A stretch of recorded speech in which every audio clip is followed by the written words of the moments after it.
Welcome to CXWise, where we share wisdom, insights, stories, and expertise from the world of customer experience. I'm your host, Nate Bennett, and you're about to hear real-world experiences and practical advice that will elevate your CX game, no matter your title and no matter your industry. So, without further ado, let's get wise. Today we have two distinguished guests. First up, Nathan Townsend, Chief Partnership Officer at SAMY and Managing Director at Share Creative. With a career spanning Sprinklr, TBG, Digital, and EDF, Nathan is a master of sales strategy and social media-driven growth. He's a connector, a builder, and a relentless driver of innovation in the digital space. Joining him is Alberto Romano, a foresight leader at Diageo with over 14 years of experience in brand planning and innovation. Alberto blends data, intuition, and cultural insight to decode global trends in real time. In 2023, he launched Distilled, Diageo's first ever consumer trends report, turning foresight into action. I can't wait to get into this conversation. Thank you, gentlemen, for joining me. Pleasure to have you here. Thanks for having us. Yes, thank you. Well, let's jump right in. Nathan, we're going to start with you. So SAMY has recently unified its global identity. What does this shift mean for clients navigating fragmented digital ecosystems? So SAMY is an end-to-end social media agency, looking after all aspects of a customer journey and a marketing campaign. We have a mantra at SAMY, which is you should always let the consumer write the brief. And I think, as we know, the more that we understand about our consumers, the better that we can serve them. And that's why we have that mantra. So everything starts with putting that consumer at the forefront, really understanding those behaviors, those cultural movements, those trends of these consumers, to ultimately inform how a brand can become more relevant in terms of their communication. By starting with understanding the consumer, you're able to bring a lot of the decision-making across different departments within an organization around a common truth. And once you have that common truth, it's very easy to then bring those different departments together to actually understand what is needed to support a better campaign or a better marketing activation to that consumer, because it's all based around what we know about them and how best we can serve them. I love your emphasis on relevance, because isn't that what brands struggle to maintain oftentimes, and especially on social media? Really, really challenging. It's a word that doesn't get used lightly. Right. And I think, again, like the more that you invest in the upfrontness of understanding what they actually want, that's how you can really connect with them on a human level, Right. Which is really important. The world of trying to talk to people based on an idea in an office and this is what we want from a business is no longer the culture or the world that we live in. We live in a very modern algorithmic world. So we need to make sure that we're moving with the times to make sure that we're as relevant today as we are tomorrow. Right. I love that answer. Alberto, what inspired the creation of Diageo's Distilled report? I'm really excited to dive into that. And how did social listening shape its insights? I think it all started understanding how the company looks at trends, right? The different planning teams in the different regions would have a different approach to trends, talking different languages. Let's put well-being as an example. Wellness, well-being, conscious. There's so many words for the same trend. Trying to speak across borders on a subject like trends was becoming difficult because we weren't able to say the same things or understand the same things. So what we tried to do was create a framework, a global framework for the company to understand consumer behavior, and then take that and put it into action, as you well said. That was the easy fix. But then there's this other bit about sharing the knowledge and making sure that everybody understood what the trends were standing for. And there's a certain responsibility in sharing this knowledge in a way to make a better world, but also to make sure that our consumers are at the center of everything. So created a trends framework that's globally available for all employees in Diageo, for all the teams and all the brands, and also shared with the world to understand and identify how things are shifting and changing over a certain period of time. Diageo is a drinks company, spirits and drinks company. We have brands like Smirnoff, Johnny Walker, Guinness, Don Julio, Bailey's, Tanqueray, and the list goes on, with brands that have big heritage and big influence in the way we celebrate and we enjoy life. I love that. The brands that have influence in the way that we celebrate and enjoy life. Yes. Fantastic. Nathan, what does partnership mean in today's CX landscape? And how do you build trust and long-term value with clients like Diageo? So I think it all starts with working together towards the same North Star, right? Once you really understand where you're trying to get to and working collaboratively and not being afraid to challenge as well in terms of the direction that we're trying to take, and be open to failure, right? You're never going to solve it in the first time.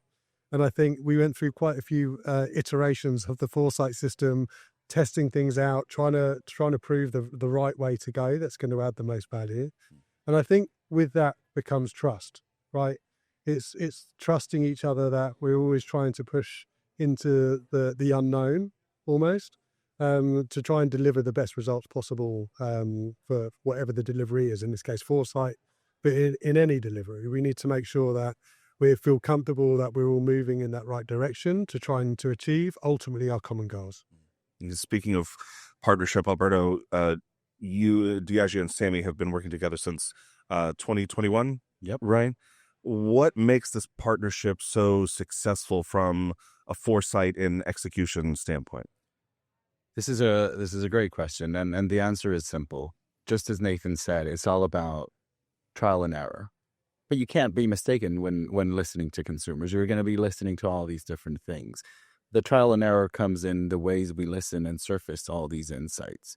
Sharing a North Star and having the team be part of this environment of trend monitoring and tracking is fundamental, and is one of the things that I've been fighting for during the time that we worked together. And it's not fighting in a bad way. It's in a very positive way, because in the end, these guys are my eyes and ears on the ground with consumers. There's so many things I don't get to see because they've already seen, they've already filtered, they've already understood where the trend is.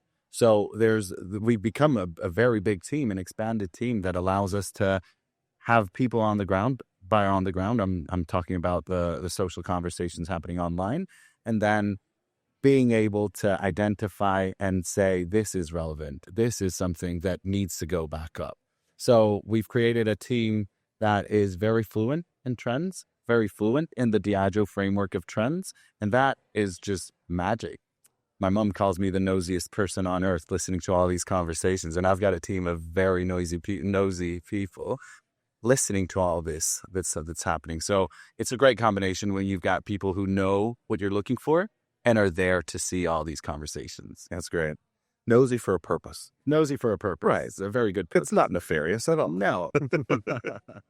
Nathan, with proprietary tech and platforms like Sprinklr, how is SAMY evolving its approach to end-to-end social? Well, it goes back to my earlier point I made about the more you know the consumer, the better you can serve them. And I think we utilize Sprinklr in that way to really serve customers end to end across all touch points they have with the brand. But what's really important is to always keep learning, right? So once we've developed a campaign based on an insight or based on consumer behaviors, it's really important to make sure that you've got that full flywheel loop to continually understand and track how these things are changing over time, to bring more relevance, let's use that word again, back into your campaign and your always on marketing strategy, which we use Sprinklr for end to end when it comes to managing those campaigns. That's fantastic. Alberto, how does Sprinklr help you quantify and track emerging cultural trends globally? And I'm wondering if you can share maybe an example or two where it helped you anticipate a shift before it became mainstream. That is a great question. One of the first reasons why we created this Foresight system was to give it a number, right? A trend report tends to be a snapshot in time, and that's not going to help us get anywhere if we can't see how things evolve and how things shift over a certain period of time. We've selected for this trends framework 5 big trends, 5 macro trends that we call slow culture, things that don't shift, like betterment brands, all good for the planet, conscious well-being, all about wellness, expanded reality, the blurring lines of the digital and the physical, Neo-Hedonism, all about our quest of pleasure, and the last one, collective belonging, all about community. These things don't change. These are human behaviors that won't change in time. Let's put an example like betterment brands. In the 90s, we were talking about CFCs and there's a hole in the ozone layer. Then we talked about turtles and straws. We've talked about reduce, reuse, and recycle. We're now talking about carbon footprint and circularity and all these different things. Same topic, same subject, different expressions, different conversations happening under that big human behavior. So being able to track these and give them a number, a size of the conversation, and a growth rate allows us to understand how things are shifting and moving.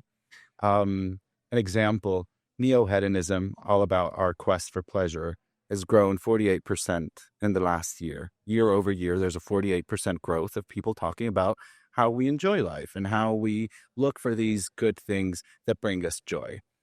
Underneath that macro trend, there's underlying micro trends that support that and that help us dissect that big trend into smaller things that we can digest as brands, right? So one of them is alternative social spaces. That's how people are celebrating or how people are getting together and connecting in different places. That, at least for Diageo, doesn't mean the bar, the pub, the restaurant. It means different areas, right? One of the things that we've seen or that has helped identify these social spaces has been the campaign we launched over the last winter with Johnny Walker and the après-ski culture, right? iChalet was a product designed to be shared in these new spaces, talking about new ways to connect in different moments and different times. So you're stepping outside of the bar and you're looking to connect in that après-ski moment. That's one of the examples of many that we have on being relevant to our consumers in the places where they already are. Understanding these conversations and trends allows the brand to tap into these spaces. It's about a post-COVID world where we've identified and we've seen that there's so many other things than the normal ways of socializing that we saw 6 years ago, right? We're finding connection and social activity in going out for a run with our friends, in hanging out in pottery classes or different passion points and interests, right? We've identified that socializing goes beyond that original definition that we had. That was a narrow definition that's now expanded. And this understanding of neo-hedonism, of how we look for pleasure, has allowed us to see all this this huge array of possibilities for our consumers. So it's a constant growth of people looking to find the ultimate experience, the multi-sensory activation. All of this, your home used to be your home only, and now it's a gym, it's an office, it's a daycare, it's a restaurant, it's a bar. It becomes all these things. If you have kids, it's an indoor play place. Exactly. Right? So it's become way bigger than what it was. Groups of people are connecting that are connecting are smaller. We're hanging out with less people, but more meaningfully, right? That's also a bit of the post-COVID influence. Nathan, what emerging tech or trends are you most excited about in the next 12 to 18 months? And how do you see them shaping the future of marketing in particular?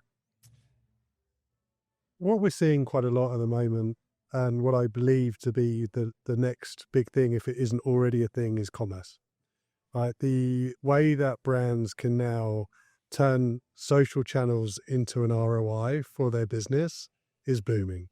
And I think with the world of creator being such a big part of that and being able to educate people and drive them to purchase based on the excitement and that connection that they have with creators is definitely going to be the next big thing in my opinion. I think you've also got other platforms that are entering this space now as well, right? So you've got WhatsApp commerce that's becoming a thing. I saw a recent launch with ChatGPT where they're having a commerce model within that where you can ask a question and you can go straight to purchase. Like, this isn't something that's going to go away. It's how consumers want to start to purchase now. They don't want to spend that time going to a website. I mean, that will still happen, no doubt, but that quick purchase, that quick, I need this for an event I'm going to, or I need cosmetics. I mean, this is a huge space for those kind of industries, right? Where it's that quick purchase, you see it working in action with a creator, demonstrating its benefits, and you literally just go straight there. And I think laddering on what you can then do after that, and this is again where we utilize Sprinklr a lot, is that aftercare. So what happens after they've got that purchase? What is their experience that they've had starting from an insight of a campaign, as we spoke about earlier, through delivering them, driving them to commerce, getting them to purchase, looking after them after purchase? This is a key element of how a modern consumer wants to engage with the brand, how to be looked after. And what's the beauty of that is to be able to understand the whole journey of their experience and that aftercare experience. That is valuable insight, which can then help you, as I spoke earlier, about informing that measurement. How do you become more relevant to them in their next engagement? So I really feel that commerce is going to be, if not already, the next big thing to focus on.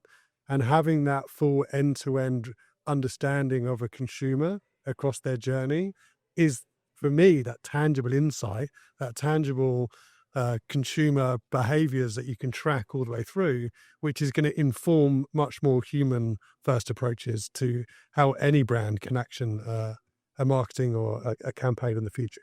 100%. We were just having a conversation with Snapchat about how they're doing that very thing. And, you know, when I first heard of Snapchat 10 or 12 years ago, never in my life would I have thought, well, businesses are going to be utilizing Snapchat in a huge way to drive discoverability, profits, marketing. Had no idea. I mean, TikTok, I'm embarrassed to say how TikTok has gotten me to spend money simply by creators, as you said, demonstrating a product, especially when I know they're not getting paid to do it.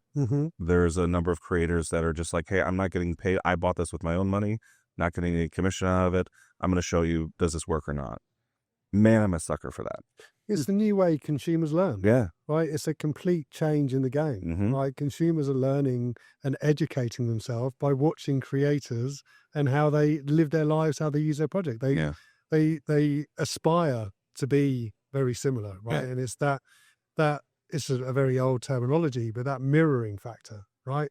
They see that mirroring factor and they aspire, therefore they go to purchase. Sure. And I think the more brands and businesses wake up to this is where consumers want to have an opportunity to purchase, is going to be definitely a big revenue driver for them in the future. 100%.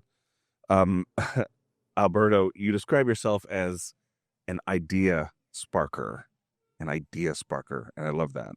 How do you balance data and intuition when shaping consumer strategy, and where does that idea sparker self-title come from?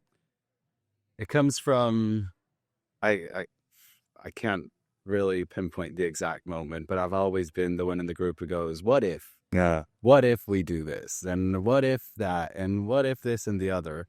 And with a system like the Foresight system that we've created, I've got information galore, right? There's data points, infinity data points that you could start looking and connecting and creating new stories and coming up with new and engaging and exciting ideas.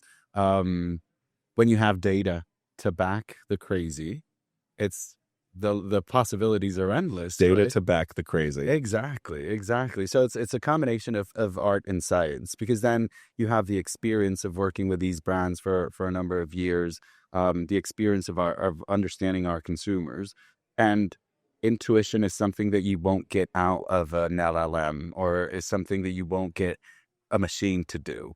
You understand the product, you understand the consumers, and you have to react fast and think fast with the data you have available to make adventurous choices, I'm going to say, into new places, into new ways of thinking. Adventurous places.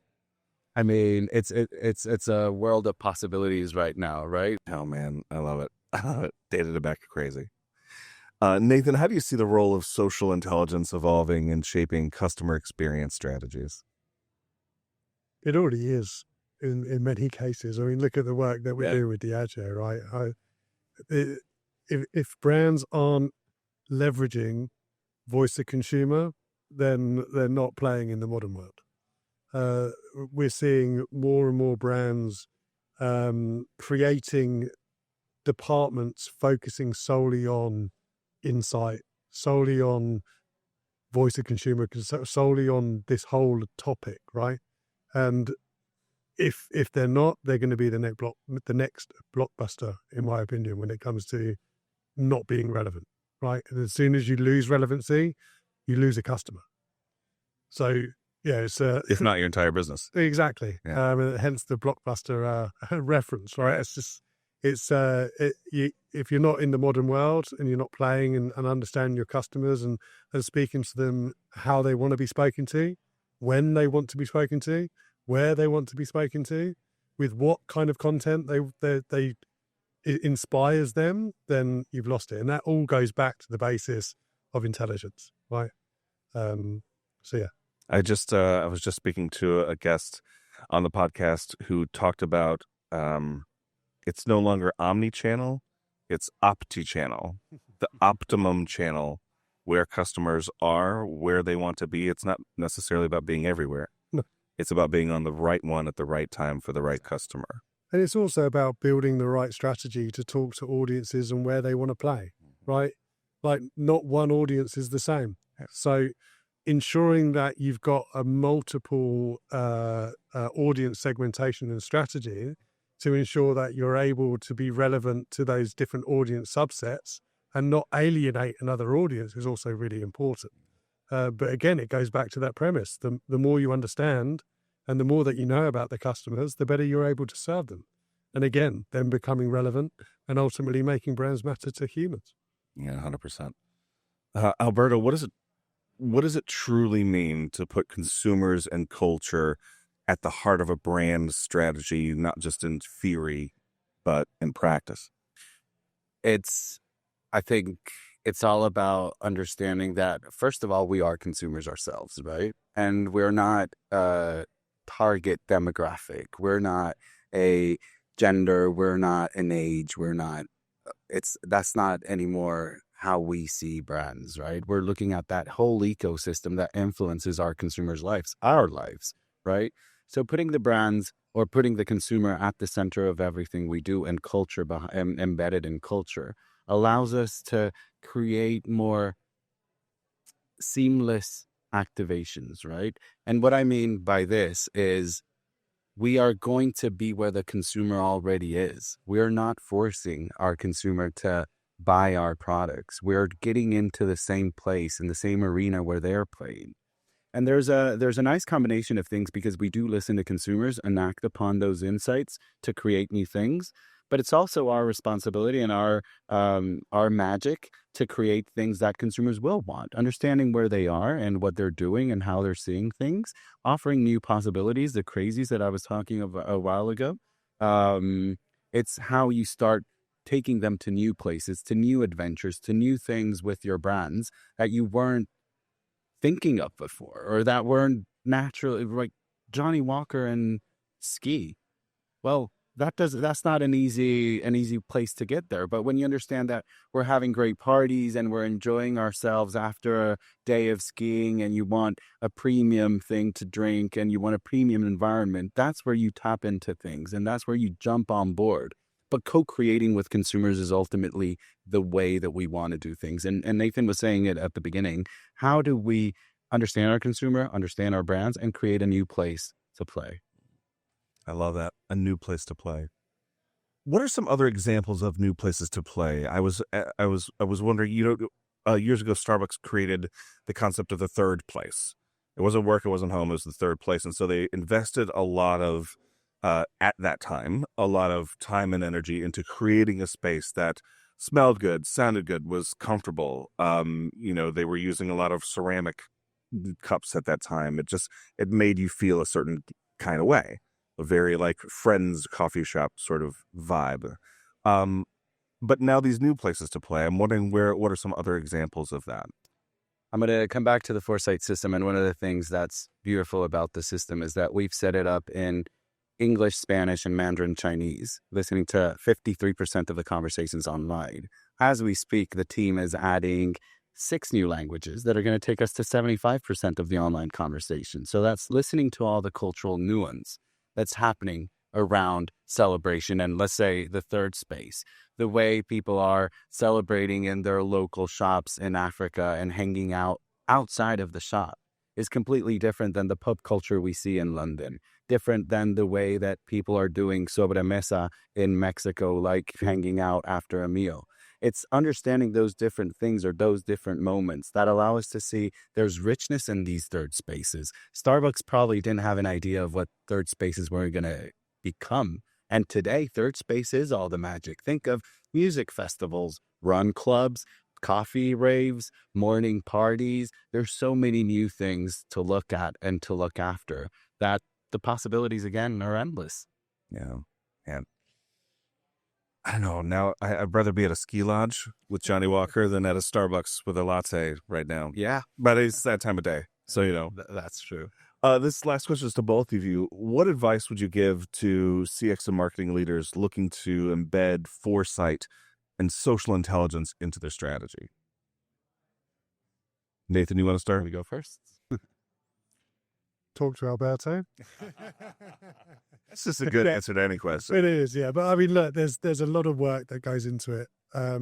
Not to rush into something this big either. There's a lot of research that goes into, Alberto was saying, the ways in earlier as well. Like, you really need to think about this from a as wide as possible lens as possible, too many possibles, in order to be able to actually get the insight that you want out of it, right? It's about not trying to be too pointed in terms of what you're trying to look for. Let the data provide you the insight, right? Which is a lot different to how people would then tend to approach something instead of let's ask a question and see what we get back. It's like the more that we can look at as a broader view, the actual more nuggets you're going to start to be able to find, to be able to actually have something tangible as an action to come out of. Alberto, what do you think about that response? I completely agree. And I'm going to build off of what Nathan just talked about, because there is a lot of things going on out there.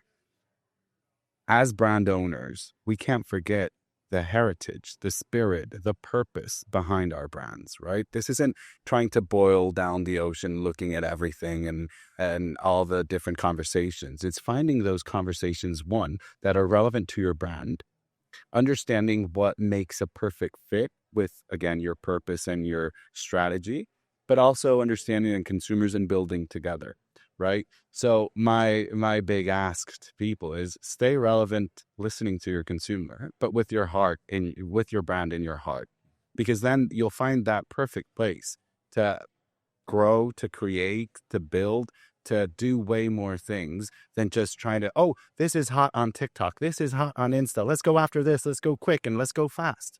That's erratic behavior that doesn't build heritage in brands like Don Julio or Tanqueray or Bailey's, right? We have a personality to keep, and we will do things that are close to us, dear to us, and build upon that.